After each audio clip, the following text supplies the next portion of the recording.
Hey YouTube, this is Orion making another vid. If you like my content, please consider hitting the like button. Also, please consider subscribing, as it is very much appreciated. I just got this one in the mail.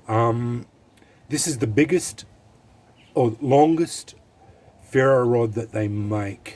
I don't know if it's worth the money. I paid $50 Aussie for it, including shipping from England. I will link it in the bottom of the description bar. Yeah, it's an expensive rod, but it's a 10-inch by half-inch. I put just a cobra weave handle on it. I've got 5 inches exposed, 5 inches of handle. I also put a snake knot on it, and that is fire cord. So that's actually got the little bit of cord in the middle of it that can be used as tinder. And with the snake knot, it's really easy just to undo that and take it out. So I've got a little bit of tinder attached to the bottom of the rod. Haven't struck it yet and going to do it now.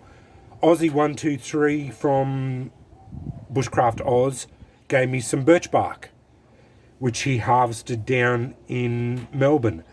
Apparently there are a couple of birch trees down in Melbourne. Never seen it before. I know that there were a couple of birch trees around, but I've never even fooled around with it. I'll see if I can get it to take a spark from a ferro rod.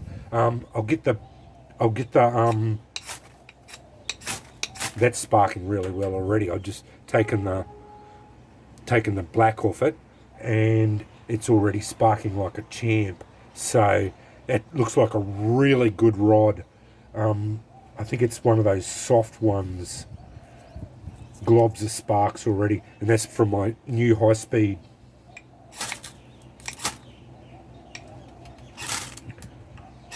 I just yeah, there you go. I just fluffed it up a little bit with a knife, and look, it's burning, no worries. That's just birch bark, so that's brilliant. I've never had a go at it before, so yeah, it's burning with that black stuff again. That's turpentine. Look at that. It's going off like fat wood. That's brilliant. I now know why everyone goes off about how well it burns. That's incredible. But anyway, we don't get it much in Australia, so that's why I wanted. It was interesting to see how easy it was to get it to go. So, and I just fluffed it up with my knife a bit, just to get some fuzzy stuff on it. And then, yeah, as you saw, it took only 1 or 2 strikes from the ferro rod. But I'm really impressed with how good that ferro rod strikes. But I will link it in the bottom of the description bar. But yeah, it's an expensive rod, and they are getting quite expensive to buy now these days. The ferro rods are really expensive to buy because I think with COVID and that, they've importing them into Australia now. They put a bit of a I think they've made them. They put an import tax on them or something like that.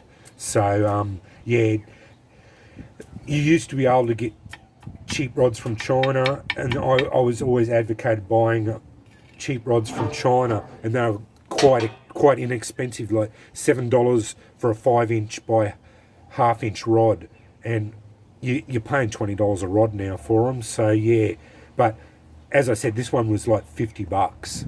But yeah, I wanted it. I am going to get a thicker diameter one, but I just can't justify the $70 or $80 or $100 for a ferro rod at the moment. Yeah, they're just so expensive to buy.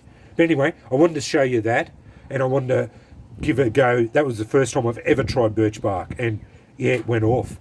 But anyway, yeah, I just wanted to show you my 10-inch by half-inch diameter rod. This is the longest available rod on the market at the moment. You can't get any longer ones than this that I know of. And I will link it in the bottom of the description bar. And yeah, just my cobra weave there and the fire cord on the end there. Anyway, thanks for watching.